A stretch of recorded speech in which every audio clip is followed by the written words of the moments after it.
Hello, everyone! Welcome to Molehill Mountain, episode 244. I'm Andrew Eisen, and the camera cuts off here, so I may not be fully dressed. I mean, I am, but it's possible I'm not. I could be barefoot. How scandalous!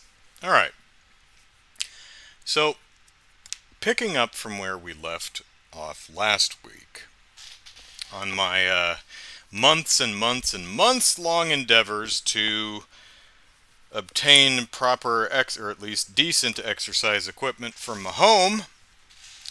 Y'all remember I got that last week, so that's nice. That is a bench, and it has a preacher curl attachment, and you can also do leg extensions and reverse leg curls, or I guess just leg curls. It doesn't really have to be reverse, but so that's nice.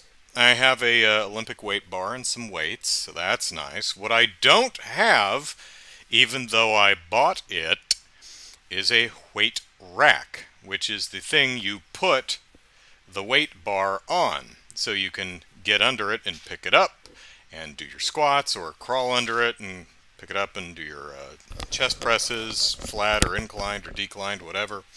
That actually does do decline a little bit. Not like super steep, but a little bit. But can't do that because I don't have a weight rack. Even though this thing is supposed to come with a weight rack. So, week before last, I contacted Walmart, where I bought this thing from. Said, hey, only got one half of the thing. Where the other half? And they said, oh my golly gosh, this is not representative of our typical service. We're so sorry. Please don't hate us. Like, dude, just send me the thing I bought. I mean, it's really big and really heavy. Kind of hard to lose in the mail. If I buy a video game, you know, it comes in an envelope yay big. It, falls out of the truck. It falls between the seats. It's, stuff happens. But an entire weight rack? Kind of hard to misplace, but they seem to have done it. Well, Walmart informed me that this was sold through a third-party seller, so they'd have to get in contact with the third-party seller and then get back to me, blah, blah, blah, blah. So I said, fine. Week goes by, didn't hear a darn thing. So contacted him this week again. Oh, we're so sorry. This is not representative of our typical service. Please don't hate us. Give us a good Yelp review or something. So I said, look, I just want the thing that I paid for. She says, do you want a refund? No, I don't want a refund. How do you refund half of the thing? I'm certainly not disassembling this thing and sending it back. Forget it. I mean, you can come over and take it if you really want, but if you insist on giving me a refund. But I mean, you want to refund the entire thing? That's fine, but this is mine now. You can't have it. But I don't want a refund. I want the thing I paid for. They said, would you like a replacement?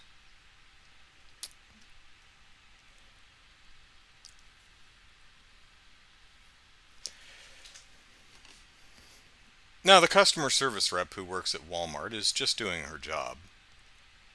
So I am trying very hard not to be a pedantic asshole with her. But what's going through my head at the time is, you can't replace something that I never received. Doesn't work that way. Quirk of the language, you see.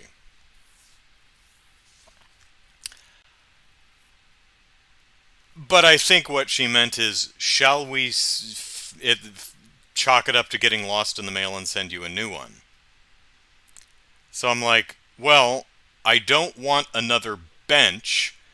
I just want the rack. So I'm a little concerned when you tell me I'm going to get a replacement. Am I going to get another bench? I don't want another bench. Just the weight rack, please.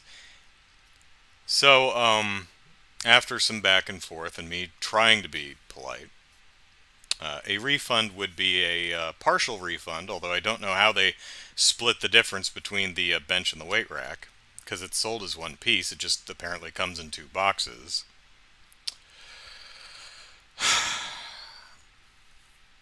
This was a couple days ago. I still haven't heard back.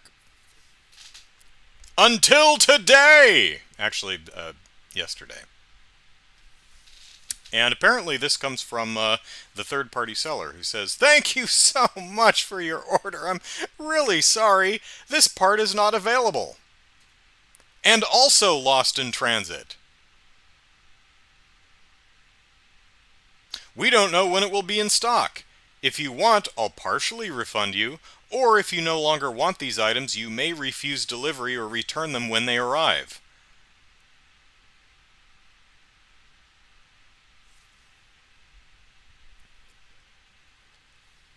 If I'm reading that right, what this person is saying is, we did send it, but we don't know what happened to it, and we don't have any more to send you. So, if you want, we can refund you, partially, and then you can just refuse delivery if it ever shows up. So, I guess what I should do is get a partial refund and then wait for a few weeks and see if it ever shows up, and if it does, yay. And if not, try and find a weight rack that's sold separately.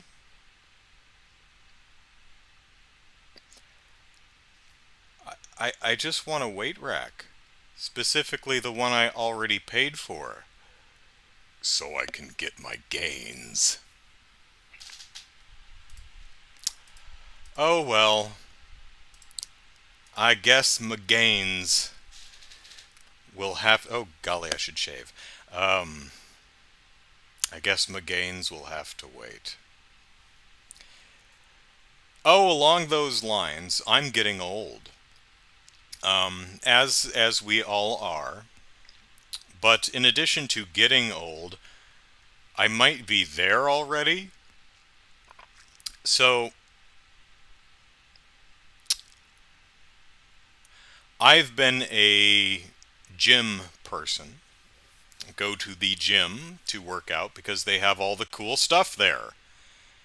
I mean, why work out at home when you could go to the gym and actually have decent workout equipment to play with? Hi, Chaos. Oh, I'm sorry you had a bad week. Hopefully listening to my musings and yammering for the next hour helps. So, I used to be big on going to the gym. And one element of every gym I've ever been to is they play music really, really loud. So last year, around about February or March, when the pandemic started and I stopped going to the gym, and they closed shortly after, I started working out from home, doing the best I could with body weight exercises, and I had 15-pound dumbbells and some bands and stuff. Yeah, I had a little bit of stuff to work out with. But I don't work out at home with music. I work out in the silence because I'm boring. So I was doing some deep squats, which is something that's really cool looking. You always look cool when you squat. And I noticed something that I'd never noticed before. The awful grinding sound that my knees make when I squat or lunge. And I thought to myself, oh goodness golly gracious me, how long have my knees been doing that? Could have been years. Only reason I noticed is because there wasn't music to drown out the noise of my creaky cranking knees. Cranking.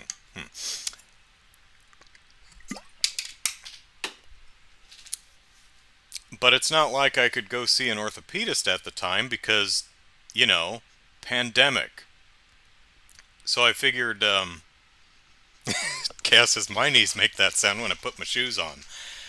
So I was concerned, but I didn't feel it was an emergency because while my knees were making noise when I did squats or lunges, I couldn't feel a grind. They didn't hurt. I didn't seem to be losing strength or flexibility, so I figured it's just something to keep my eye on. In fact, over the summer I bought knee braces just to see what they were like. Frankly, I don't think they do anything, but whatevs. Well, roundabouts January of this year, I started noticing a difference in my knees. Again, no pain, no lack of mobility or anything, but I could feel that something was different, something was changing, something was wrong.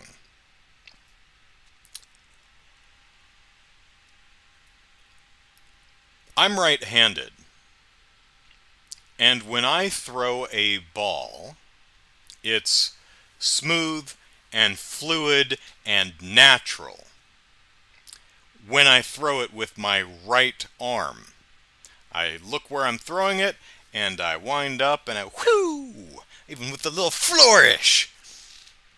But if I try to throw a ball with my left, it's really awkward. It doesn't hurt, it just doesn't feel right or natural or coordinated. And that's kind of what running feels like for me now. It just...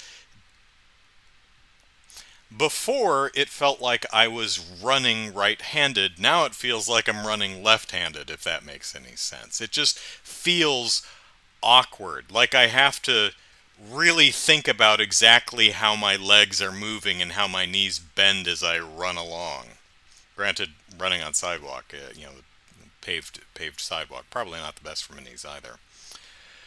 But now that I'm fully vaxxed, I saw an orthopedist week before last, and they took x-rays, and they charge you per knee, even though they take pictures of the both knees at the same time, because, the legs that those knees are attached to are both attached to me. Still, they charge you per knee. So the orthopedist looks at my knees and goes, yes, I see. Nothing wrong with your knees.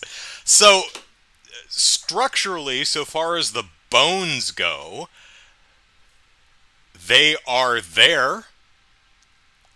I'm not missing any pieces. They're not broken or chipped or wasting away, so all the bones are good.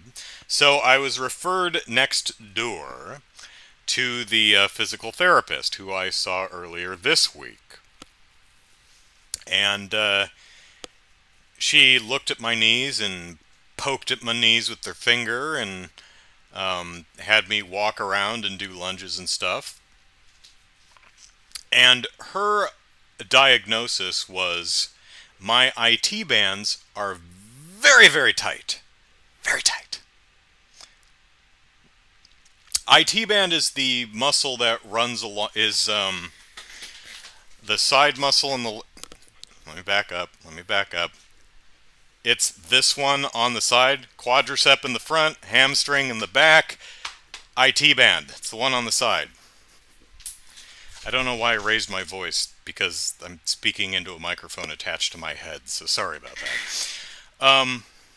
So what happens is my IT bands are very tight, which are yanking on my kneecap and pulling it slightly out of place from where it should be sitting, which is why it's grinding, which is also why my feet naturally point outwards. So I was given a series of exercises and stretches to do,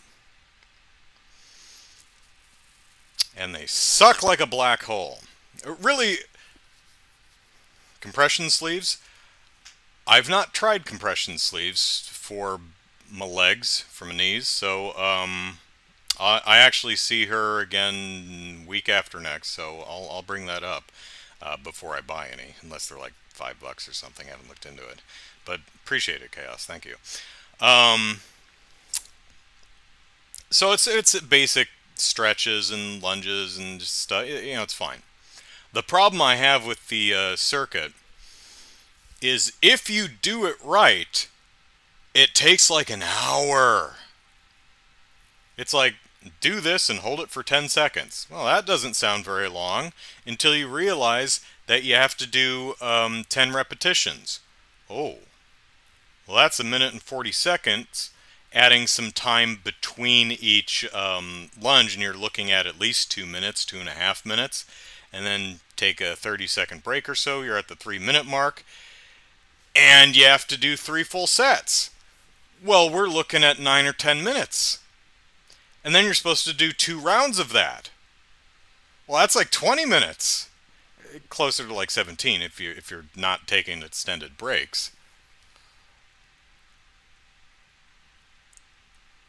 So my workouts are moving from like an hour and 45 minutes to pushing closer to 3 hours.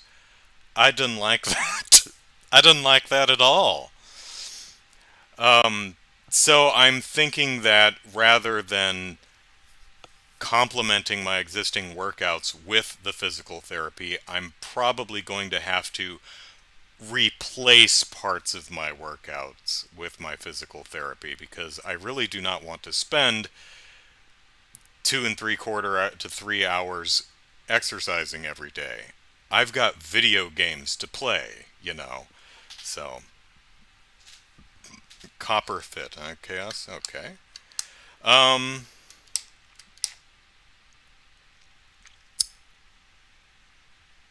the physical therapist's examination was interesting.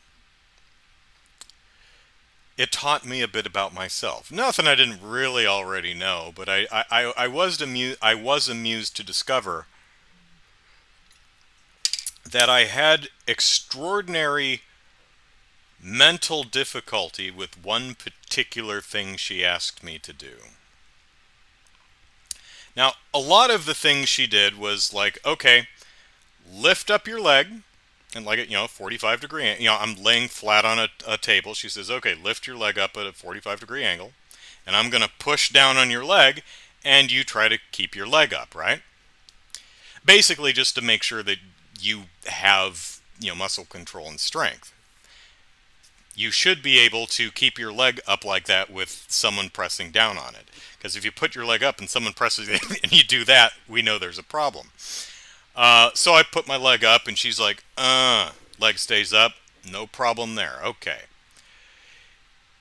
And so it's like, okay, let's try it from the side, okay, from the back, okay, we're going to try and, I'm going to try to bend at the knee, and you hold out, okay.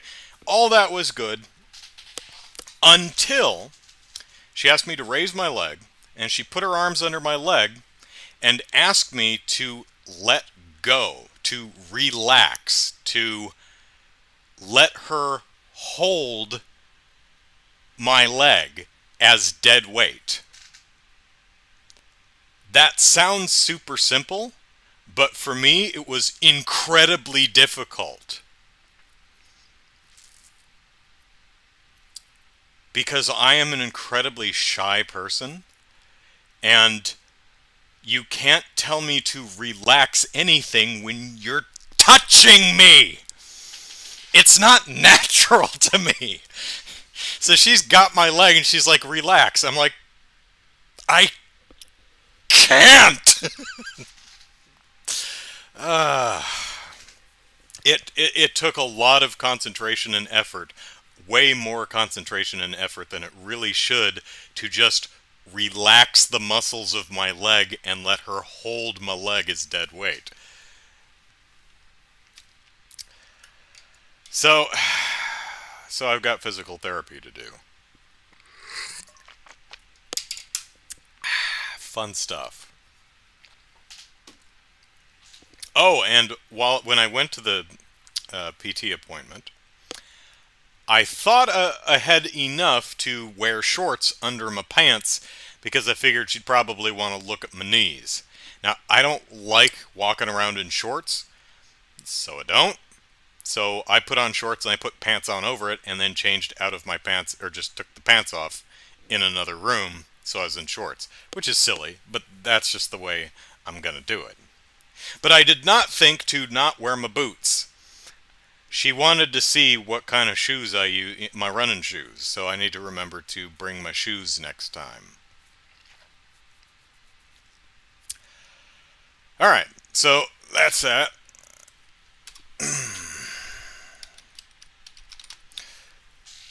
So, a couple months ago, Humble Bundle, a bundle most humble, made a boo-boo that it walked back because it was a boo-boo that nobody liked.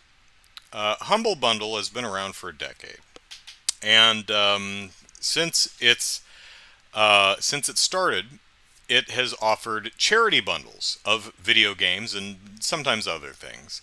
And the big gimmick is pay what you want, as long as it's over $1.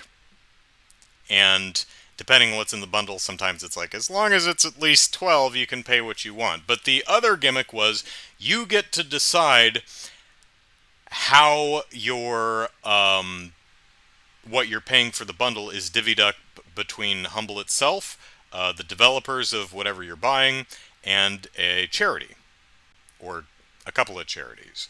And they had some sliders which could allow you to, so you could send a third to Humble, a third to the developers, and a third to charity. You could send it all to charity. You could send 2/3 to charity, a third to the developers, and give the middle finger to Humble if you wanted.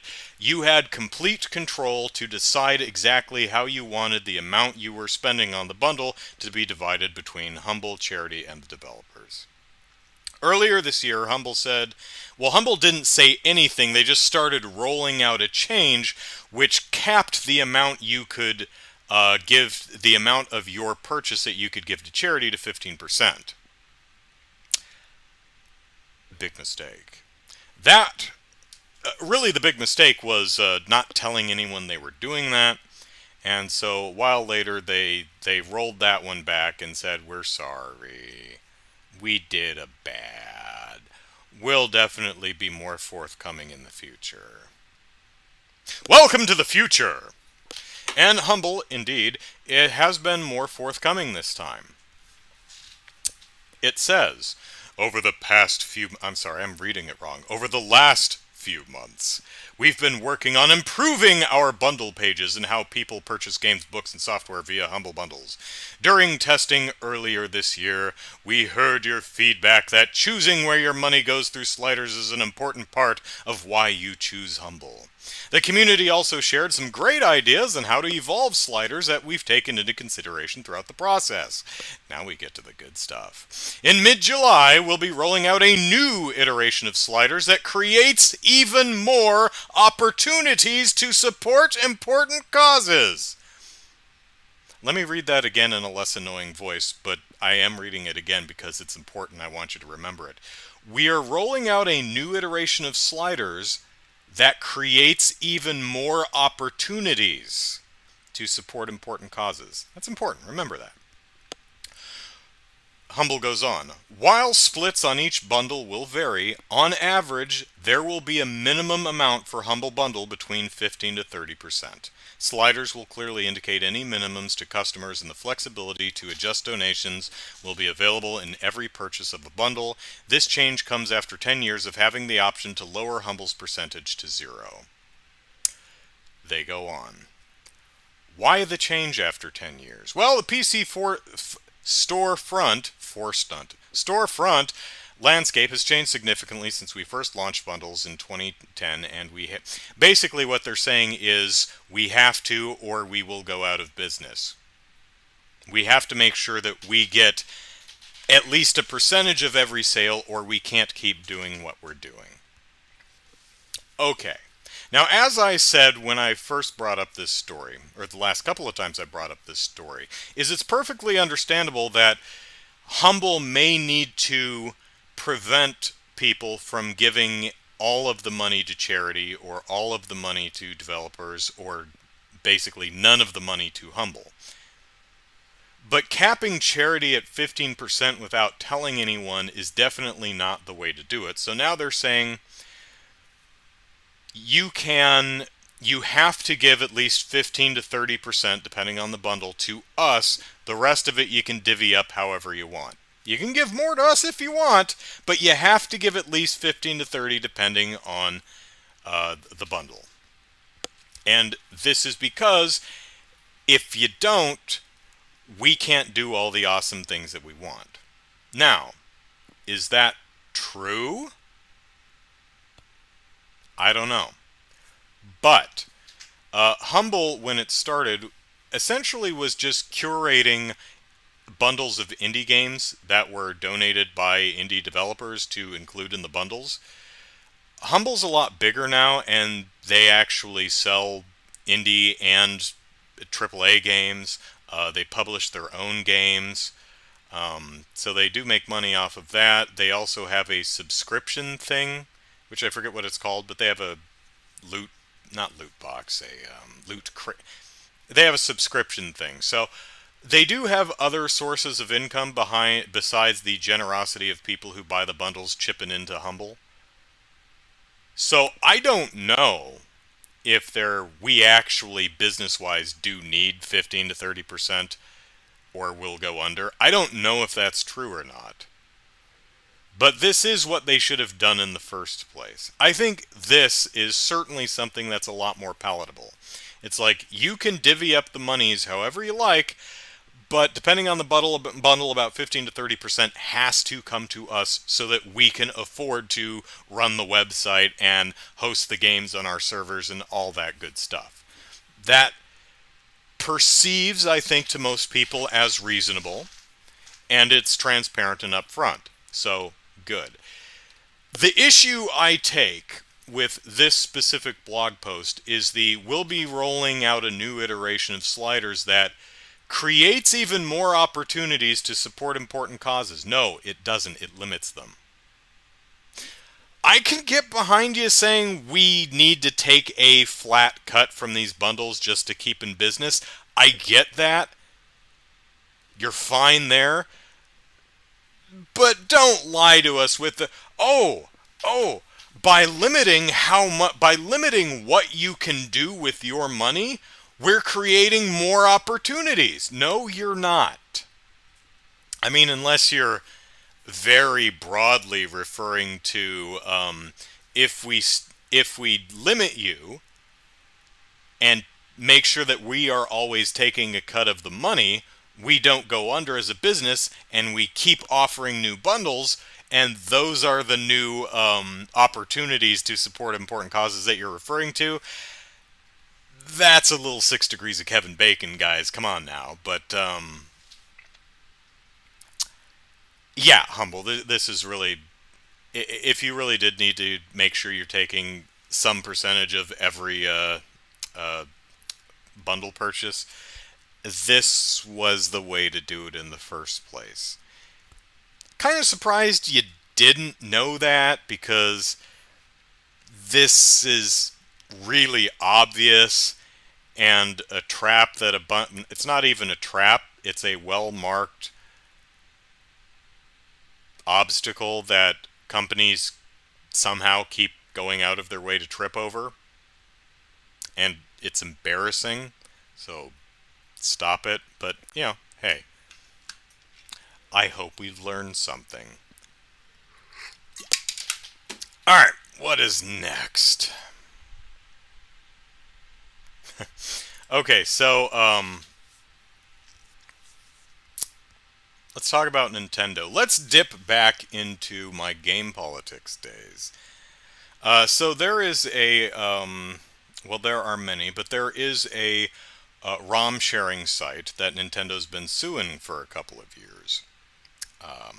It is a site that offers ROMs of video games and movies and books and well, not ROMs of books, but digital copies of books, movies, music, and video games that they are distributing.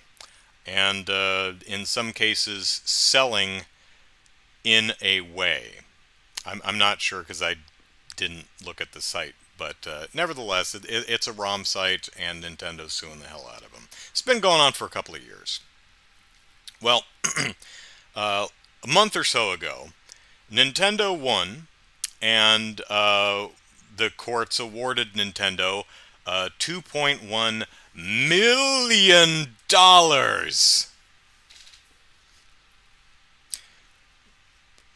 from the one guy who ran the site. The site was actually taken down last summer, I believe, so it's been down for a while. But nevertheless, Nintendo kept suing and was awarded monies.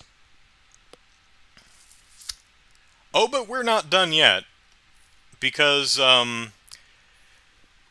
when the court awarded Nintendo $2.1 million against the operator of this ROM site, Nintendo also asked for a permanent injunction against the site, which means they can never, it's legal ramifications if they ever do this again. You know.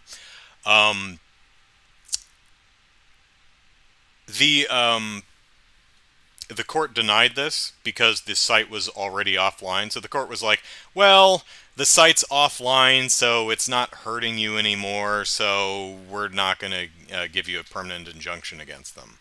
But you still get money.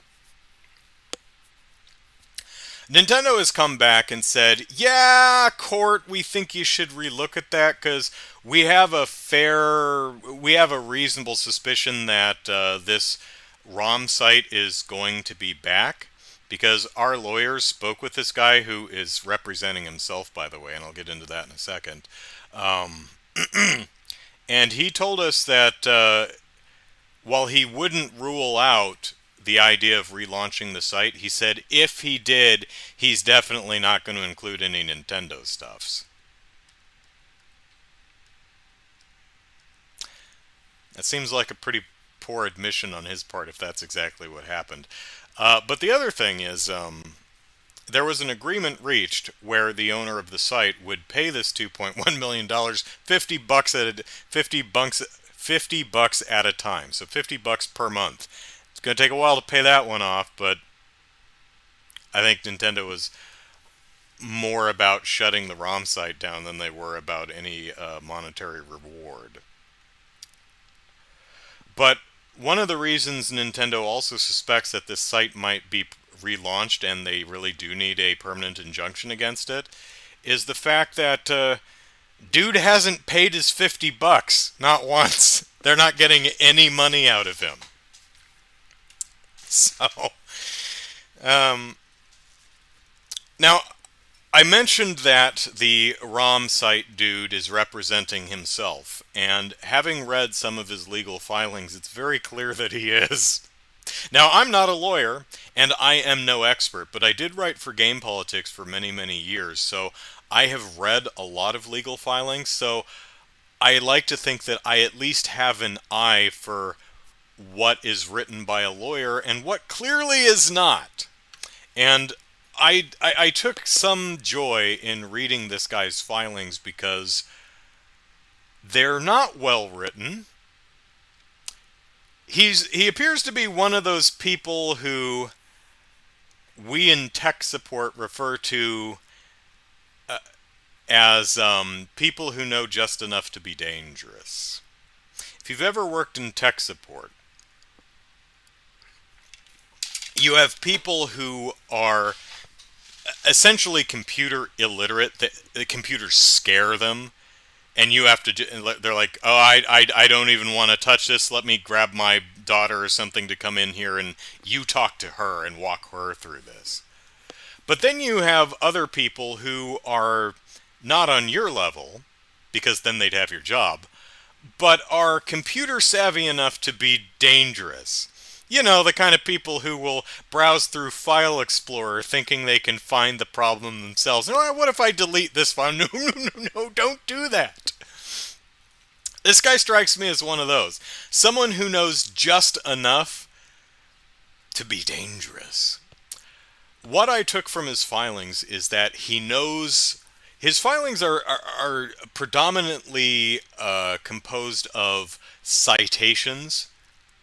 Um, so he quotes a lot of what Nintendo has said in other filings, and he quotes a lot of elements of trademark and copyright law, like he's looking up the law on Wikipedia or something and copying relevant sections in. And he knows the terms of a lot of things. Like, he understands what the DMCA is. He understands what copyright and trademark are. He knows what the first sale doctrine is. So what it looks like he's doing is he's just barfing everything he knows into these filings, and they're kind of an incoherent mess. Like, individually, the individual things he's saying, removed from all context, make sense and are actual things, but in the context of the entire filing, they make no damn sense whatsoever. And if you read Nintendo's responses to these, this is essentially what they keep saying. Every response I've read from Nintendo to one of his filings boils down to basically this. Number one, what he's saying is not applicable at all. Number two, even if it were, he's still wrong. And I've seen that in like 3 different filings now, where they essentially go, okay, everything he said is completely inapplicable.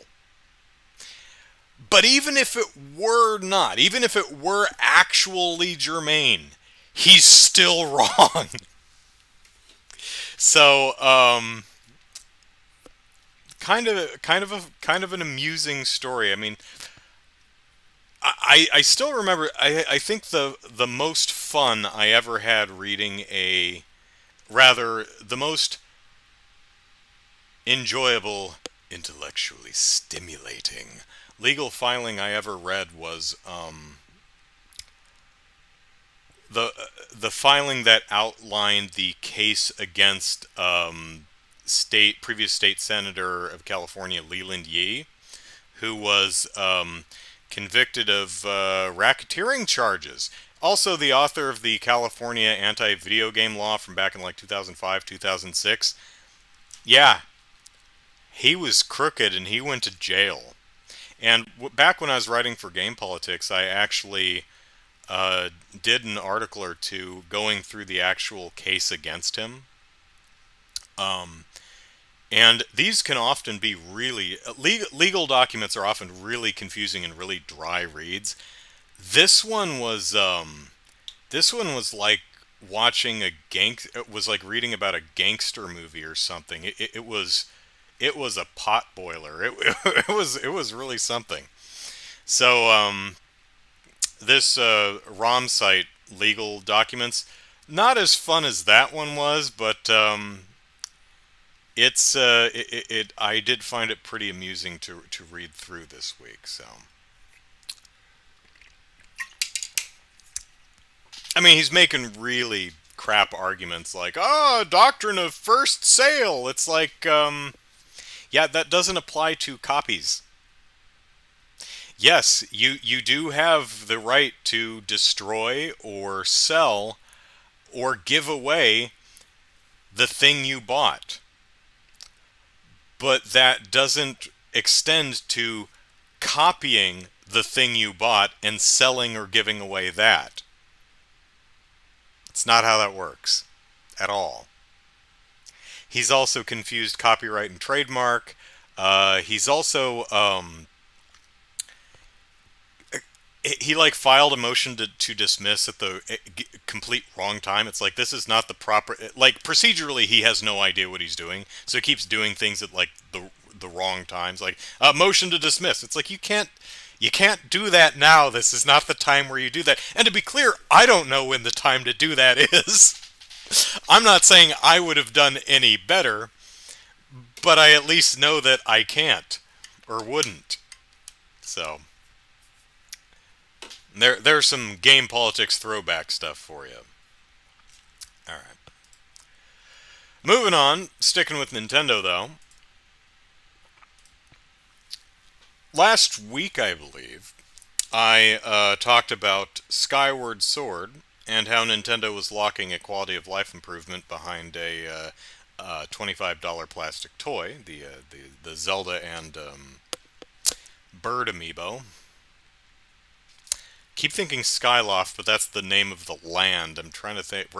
Not Raisewing. That's the Rathalos from Stories 2. Whatever it's called. This week, Nintendo actually announced that it has more quality of life improvements, and these ones are actually included in the $60 purchase price of the game. So, let's go over those. So, when you buy Skyward Sword Remastered HD, whatever the hell it's called, they've made a couple interesting changes. Loftwing, Chaos, thank you very much. That's right, Loftwing. So, they've made a couple changes to Skyward Sword. Now, in the original game, actually, let's go back further to Ocarina of Time. Remember Navi, who would constantly nag you? Hey! Hey! Listen! Hey! Hey, listen! You'd be like, oh my god, shut up! I'm gonna hit you with my sword! Fee was even worse. Fee was the Navi of Skyward Sword.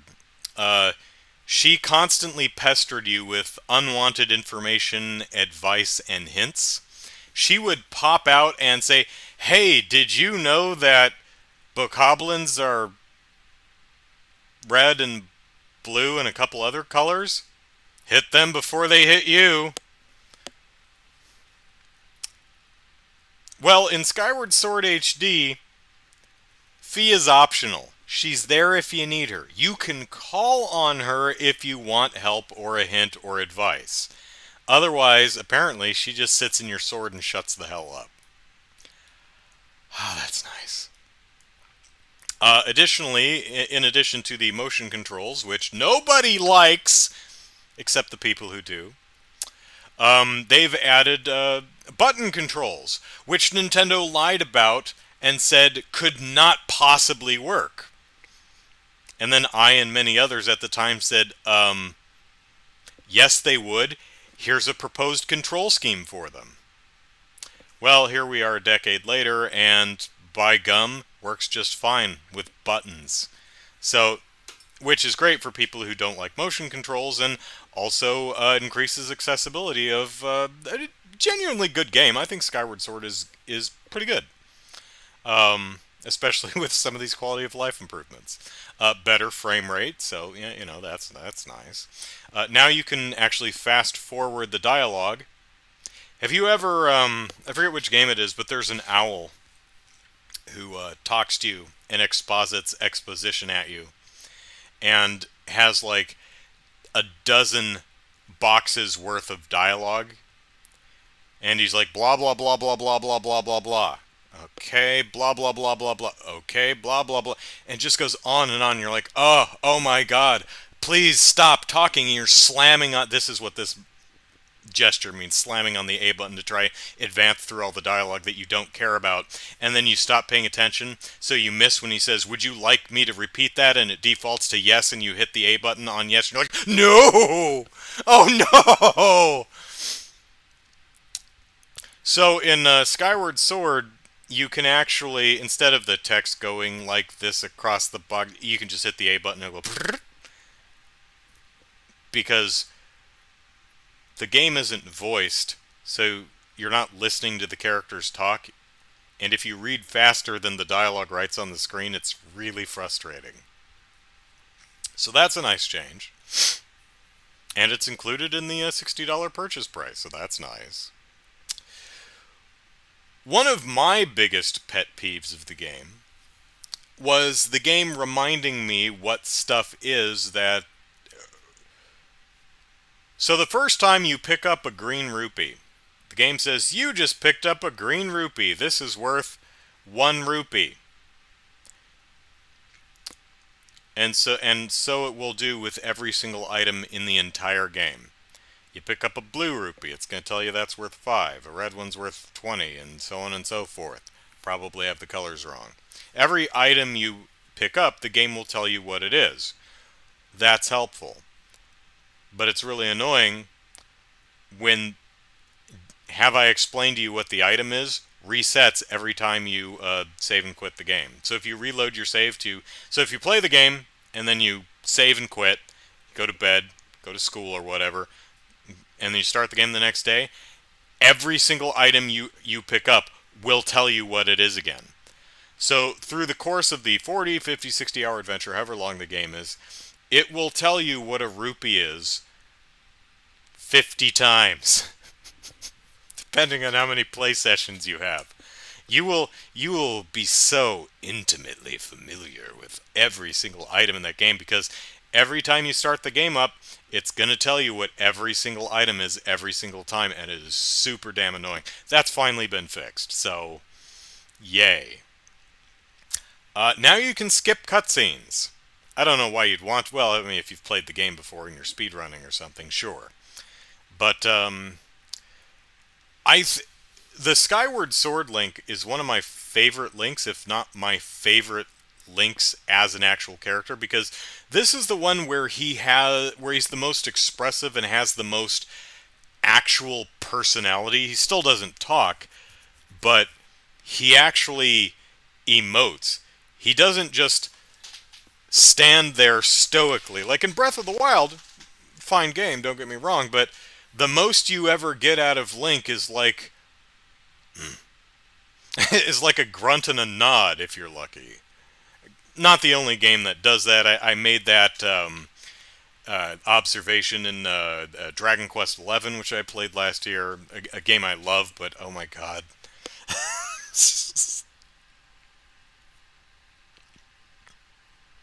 Haha, hero! I've captured you, and now I am going to raze your hometown to the ground and murder your family and your dog. What do you think about that, hero? And the hero stands there like this. It's like, the hero apparently gives no shits. Hero, we've been best friends since we were children, and I know you have to go forth and collect the 6 color-coded orbs of shiny magic power to put on the pedestals to extend the bridge to the Tree of Yggdrasil to battle the evil darkness that is encroaching on the world. Whatever the hell you're doing, hero, I know you have to leave, but I want you to always remember that we're here for you, and I will miss you terribly, and so will this adorable dog. Please, please, hero, tell me, reassure me, tell me you won't forget us. And the hero looks her dead in the eye.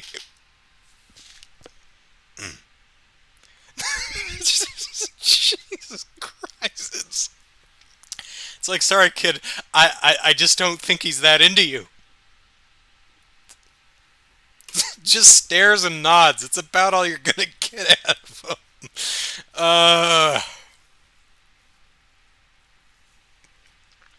Oh, and there's also fast travel in Skyward Sword, but which is a nice inclusion, but you got to pay an extra $25 for that. Sorry. But all told, a nice little a nice selection of quality of life improvements to Breath of the Wild, Skyward Sword. It'd be interesting to see, in 10 years when they do Breath of the Wild HD or Breath of the Wild 4K, whatever the remastered moniker is going to be in a decade. What quality of life improvements would they make to Breath of the Wild? Well, I mean, a couple of years ago I did a whole series called Bad Breath of the Wild, which I listed in some detail a bunch of the things that got my goat, frosted my cookies, did not bring me joy. So, off the top of my head, I would say more variety in the Korok puzzles, but that's a lot of extra work. I think, what are small quality of life tweaks that would make, did I mute myself? No. Would make Breath of the Wild better? Well, I think rebalancing the frequency with which weapons shatter like candy glass. I think the idea is fine. Like we want to encourage you to try different weapons, but yeah, it for me and I know some others it had the opposite effect where everything was so fragile I just hoarded everything. I'm like, no, no, I'm not going to use the great badass fire sword. Need to save that for like a Lionel or something. So I had this treasure trove of really powerful weapons, and I just used a bunch of junk because I'm not using the huge badass fire sword on the Bokoblin. Not worth it. So maybe if you made them just a little more durable, that would help. I don't know. That could use rebalancing. I think it would be nice if it didn't rain quite so frequently. I actually timed it out once, and if I'm remembering correctly, it averaged raining like 3 times during every in-game day. And I think an in-game day is like 20 some minutes. So it rains multiple times every hour of gameplay. It does depend on where in Hyrule you are. It doesn't rain in the desert, for example. But I think just dialing back the frequency of the rain is fine because too many times you end up climbing up a cliff and suddenly it's raining. And and that's basically the game saying either stop playing for the next couple of minutes or go somewhere else. And that's never fun. Link should be a little bit faster. His land speed just needs to be a little bit faster. Just a bit. Just crank that up a little bit. Just a little bit. The land of Hyrule is vast, and Link is just a bit frustratingly slow. His sprint feels right, but your stamina is ridiculously low. I mean, even when you fully, even if you devote all of your shrine orbs or whatever they are to filling up your stamina, you still can't sprint longer than like 7 seconds or something like that. I don't know, but yeah, it's pretty short. Um, I would rejigger how the horses work. Um, the horses, if you walk too far away, the horse will not come when you whistle. I would expand that range out a lot more, even if it's not particularly realistic that your whistle covers that much distance. I've played a bunch of games where you whistle and your horse just runs up behind you like it's been stalking you from the tree line. Many of them actual other Legend of Zelda games. It's never been a problem. In fact, it's quite appreciated. I like the idea of if you abandon your horse somewhere, well, you abandoned your horse somewhere. Fine. And I also get that the horse can't climb mountains. Also fine. It doesn't stop me from trying sometimes. It's really funny running a horse down a mountain. Um, but if you've seen my Bad Breath of the Wild video, the one covering the horse, your horse is kind of deaf. You walk. I mean, you you cannot get very far from that horse before it can no longer hear you. And the interesting thing is, if your horse is here and you start walking away, once you pass a certain point, your horse can hear you, can hear you, can hear you, can hear you, can hear you, all the way to about here. Your horse can't hear you, but you have to come back all the way to here before it can hear you again. So can hear you, can hear, can hear, can hear, can hear, can hear, can't hear, can't hear, can't hear, can't hear, can't hear. Okay, I can hear you again, even though I'm looking at you.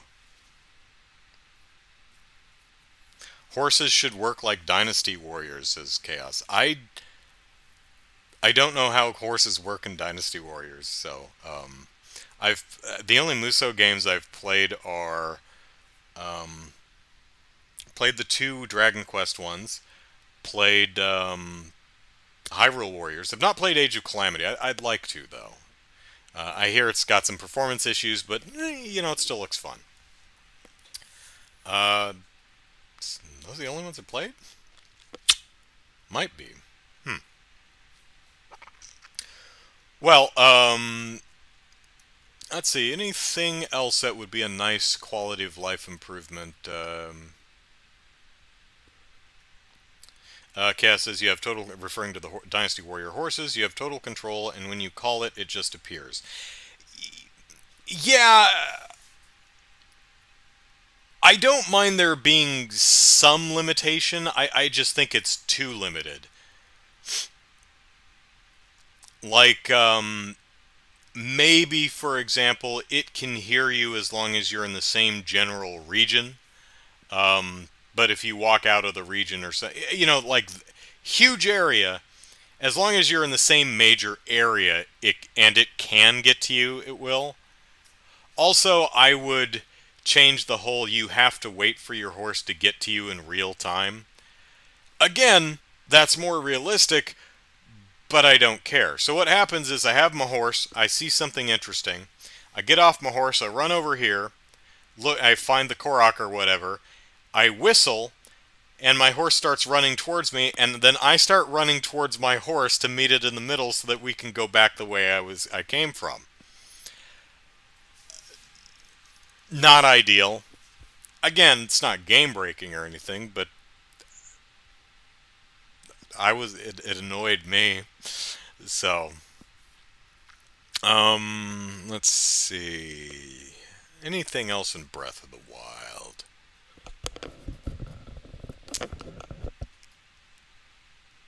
Nah, I mean, so those are some suggestions that they could do for some quality of life improvements for Breath of the Wild. But we have to get Breath of the Wild 2 first. So oh, but Nintendo, of course, is going to be releasing that Nintendo Switch Pro or new Nintendo Switch, or the thing that we've all been predicting since 2018.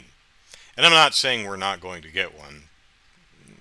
There will almost assuredly be a new Switch model before there's a successor to the Switch. And I talked about this before, what my thoughts of what the new Switch, Switch Pro or whatever would be. Probably more internal storage space and bigger, better screen, but probably not going to be I would be genuinely surprised if it was like a significant boost in power such that it allowed you to play your games in like 4K or or did ray tracing or something. No, they're still gonna be Switch games. They might be able to use more power to run in better resolutions, like games that typically run at 720p will run 900, or ones that run 900 will go up to 1080, that kind of thing. They might run a little bit smoother, but for the most part, my guess would be the Switch Pro is going to be more of a, you can actually save more than 3 games on your Switch now, and it's got a much higher quality, because the screen on this sucker is what, 720, I think? So probably just a higher quality screen would be my guess. But will I buy one? Probably not, because the only time I ever take that thing out of its cradle is times like now when I'm referring to it. Last week for the Sunday stream, I played the demo for Monster Hunter Stories 2. And I played it a little more. Y'all know that I do not like Naviru, the cat, because his design, he's repellent in every way. I can't stand his design, the way he looks. I can't stand what he does. I can't stand what he says, and I can't stand his voice. It's like he was designed specifically to irritate me. So I thought, you know what I'm gonna do? I'm going to change the game's vocals, the dialogue to Japanese, and listen to the Japanese actor. Maybe the Naviru's Japanese voice will be more palatable to my delicate little ears.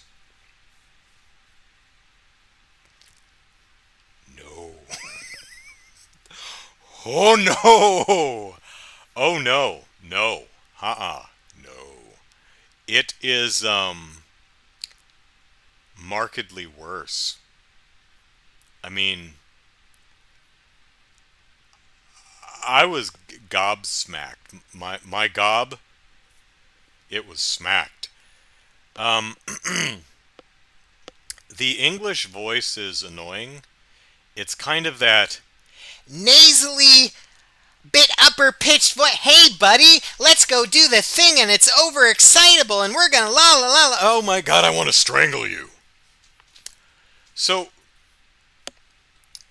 the Japanese voice, I ran the numbers, and it is 6 times worse. That's a lot. When I first heard the voice, I was like, oh, they changed Naviru's gender for the North of for the English voice, because he has a very young, high pitched voice. Um, so, so it sounds like a 4-year-old boy. Hey, buddy, let's go to the fair and do a thing, la la la la la la. Oh my god!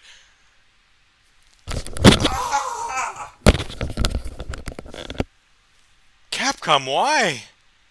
Why do you hate us so much, Capcom? What the heck? Well, so I went into sound settings, and I noticed that you can mute the character voices. And I muted the character voices. Now that doesn't just mute Naviru, that mutes all of them. Worth it.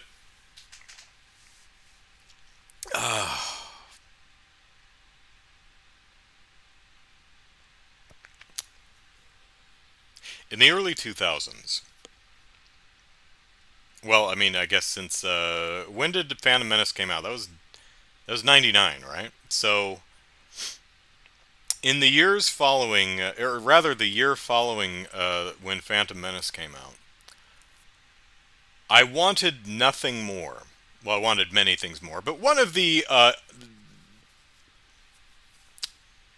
personal things that I wanted is I wanted George Lucas to just come over, sit on my couch, and watch The Phantom Menace with me, so that I could watch him and study his reaction to his own movie. And I was genuinely curious, would he be sitting there going, really embarrassed by the utter garbage that is Phantom Menace? Or would he sit there and be going, nailed it? I'd always been really curious about that. After Phantom Menace came out, it's like, I want George Lucas to come over and watch it with me so I can watch him watch the movie and see if he genuinely thinks this is good. I mean, if he does, great. I'm not even going to call him names. I mean, if that's what you wanted to do, if that's what you think is great, I disagree, but hey, man, you did what you wanted. But I have a hard time imagining that George Lucas can watch that film and be proud of it. I genuinely have a hard time imagining that George Lucas can watch The Phantom Menace without just recoiling in utter embarrassment. Which, I mean, sucks if that's something you worked really hard on, but I mean, I'd feel really bad if I watched one of my videos and it's just, oh god, oh, it's so horrible, what was I thinking? I mean, there's some stuff I'd do differently in some of my previous videos, but nothing that outright, it's like, that was just front to back a horrible idea. So, or I've blocked it out. Where I'm going with this is, I would like to sit with some of the creative team of Capcom and just watch them react to Naviru. Are they going to sit there like, oh man, that's the perfect voice for Navarro. This character's so funny and so great, and there's certainly a reason he's here. Or would they be like, "Oh God, what were we thinking? This is awful. This is off-putting. This is utterly repellent to human ears and eyes." What is Naviru's role? Why is he even there? I mean, what does he do that Kana wasn't already doing? I mean, she is our fountain of exposition for our silent protagonist. So what's he doing there? He is, at least so far as I've seen in the demo, he's completely superfluous. So, yeah, I'm not gonna get Monster Hunter Stories 2. And, yeah, it's mainly I just cannot stand Naviru. I mean, it it sounds ridiculous, and it is, but that is how utterly repellent is the best word I can think of. I find Naviru. Just, yeah, no thanks. So, maybe the PC version, if someone patches out Naviru? I mean, this is. It's really beyond fixing because it's not just the voice. It's the dialogue and the animation and the character design and the actions and his role, at least so far in the story. I, off the top of my head, I honestly cannot think of another video game character I so wholly despise. Let me get a prop.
Shit, I muted myself. 808. And I've been muted for 2 minutes. Everything I said was amazing and hilarious. You'll just have to take my word for it. I hate this thing because I keep bumping it and muting myself. I wish if you press this button, it would go bleep or something in the headphones to kind of indicate that I hit that. The point for bringing Gun Pixies up is this game, like Monster Hunter Stories, is fully voiced. However, this game, this terrible game, actually features the option to not only mute the character voices, but to mute individual character voices. So, if there's one character in here whose voice you absolutely cannot stand, you can go in there and mute just her. I'm serious. I have never seen that in any other game. So, Gotta hand it to Gun Gun Pixies. It did that one thing right. It's a shame it's so garbage. Because it should be stupid fun, but it's just absolutely a nightmare to play because the controls are so awful. Oh well. Sorry, I muted myself there. Um. All right. Well, we're at a little past 8, so that's good for the day. So tomorrow's the 4th of July. I'm pushing back the premiere of my Trails in the Sky second chapter playthrough to probably next weekend. There are a couple things I want to do first, including a video formalizing my final thoughts on the first chapter. So I hope to have that sometime this week. So tomorrow, for the 4th of July, because the 4th of July means fireworks, and fireworks mean explosions, I thought it would be fun to go back and play the N64 classic Blast Corps, a game where you drive a bulldozer and knock over buildings, and they explode, and it's fun. At least I remember it being fun. It's been over 20 years since I've played it, so join me tomorrow, noon Pacific Standard Time, for the building destruction fun of Blast Corps, and we will find out together if it holds up decades later. So that's it for me tonight. Thank you all for hanging out with me. I hope you're having a good evening, and I hope to see you tomorrow for the game stream. Happy 4th of July Eve. See you tomorrow. Bye.